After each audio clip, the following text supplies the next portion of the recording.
Bonjour à toutes et à tous. Si vous préparez votre BTS Économie sociale familiale avec Formations Online, eh bien vous êtes exactement au bon endroit. Aujourd'hui, on va décortiquer ensemble un sujet qui est au cœur, mais vraiment au cœur de votre futur métier, le cadre juridique et technique du logement. Voyez ça comme la boîte à outils indispensable que tout bon professionnel se doit de maîtriser.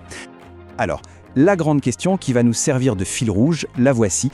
Comment est-ce qu'on accompagne efficacement un ménage dans son parcours logement? Parce qu'au fond, derrière toutes les lois, tous les textes réglementaires, il y a des gens, des familles. Et c'est là que votre mission de technicien en économie sociale familiale prend tout son sens. Pour bien répondre à cette question, voilà notre plan de match. D'abord, on va dresser un état des lieux du paysage du logement. Ensuite, on se penchera sur le bail, les règles du jeu en quelque sorte. Puis, on verra très concrètement les aides et les outils à disposition. Et enfin, on synthétisera le rôle absolument clé du TSF. Allez, c'est parti! Première étape, le paysage du logement. C'est un peu comme un explorateur. Avant de se lancer, il faut comprendre la carte, le terrain de jeu. C'est la base de tout pour pouvoir agir de façon pertinente. Alors en gros, en France, quand on parle logement, il y a deux mondes quasi parallèles. D'un côté, le parc social, les fameux HLM, avec des loyers encadrés pour les revenus plus modestes, et de l'autre, le parc privé. Rien que le fait de connaître cette distinction, c'est déjà savoir vers quelle porte orienter une famille. C'est le tout premier tri. Là, on touche à un sujet sensible et malheureusement trop fréquent, l'habitat indigne. Et attention, il faut être très clair là-dessus, on ne parle pas d'un appartement un peu vieillot ou mal décoré. Non, on parle de danger. Un danger réel pour la santé ou pour la sécurité des gens qui y vivent.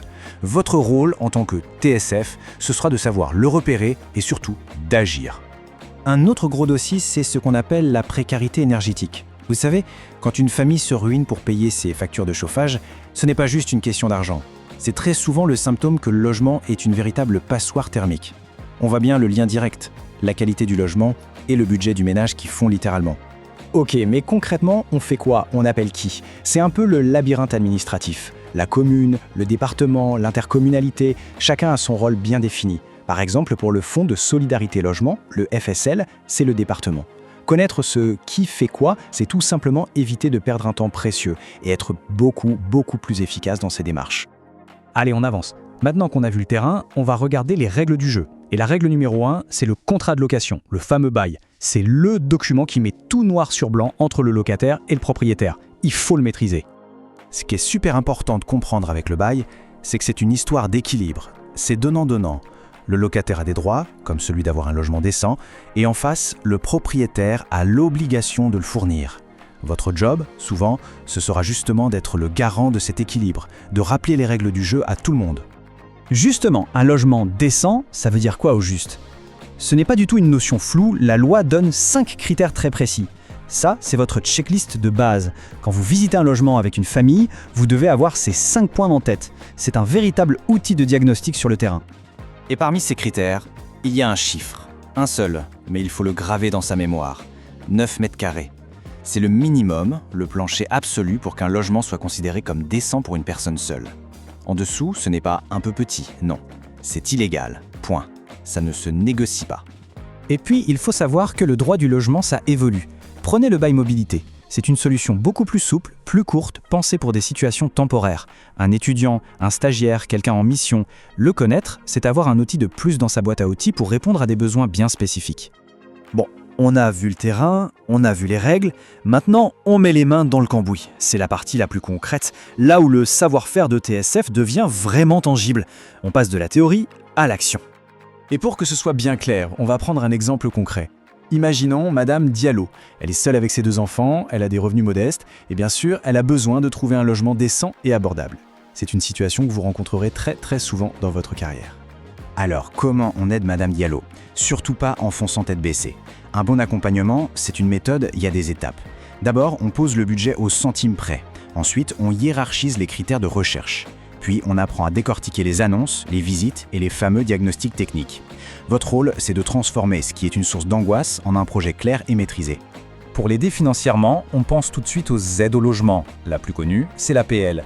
Mais attention, le mot-clé à retenir ici, c'est conventionné. L'APL n'est possible que pour certains logements bien spécifiques. Ça veut dire que ça doit orienter la recherche dès le tout début. Ensuite, il y a l'AL, l'allocation de logement à caractère familial. Le nom dit tout. Pour notre Madame Diallo et ses 2 enfants, c'est donc évidemment une aide à regarder de très près. On voit bien ici qu'il faut adapter les outils à la situation précise de la personne. Et enfin, s'il n'y a ni APL ni ALF, il reste l'ALS à caractère social. C'est un peu l'aide par défaut, le filet de sécurité. En fait, ces 3 aides, APL, ALS, ALS, c'est un système. Et votre expertise, ce sera de savoir naviguer dedans pour mobiliser le maximum de droits pour la personne que vous accompagnez. Mais accompagner quelqu'un, c'est pas qu'une histoire de paperasse et de budget. C'est avant tout une question de sécurité. Est-ce qu'il y a un détecteur de fumée? Est-ce que la chaudière est entretenue? L'assurance habitation est-elle bien souscrite? Ça, c'est la base de la base. Ce sont des points absolument non négociables qui protègent les familles. On arrive au bout de notre parcours. Maintenant, on va prendre un peu d'auteur et rassembler toutes les pièces du puzzle. Au final, quel est l'impact réel d'un technicien en économie sociale familiale dans tout ça? Je crois que cette phrase résume parfaitement l'esprit de votre futur métier. Votre travail, ce n'est pas de trouver des mètres carrés, c'est d'ouvrir une porte. Une porte sur la sécurité, sur un nouveau départ, sur la dignité. Toutes les connaissances techniques qu'on vient de voir, elles ne sont qu'un moyen pour atteindre cet objectif bien plus grand. Alors, pour finir, j'ai envie de vous laisser avec cette question. Demain, quand vous serez en poste, quel impact concret votre accompagnement aura-t-il sur la vie de personnes comme Madame Diallo? La réponse, c'est tout le sens de votre future profession. Merci pour votre attention.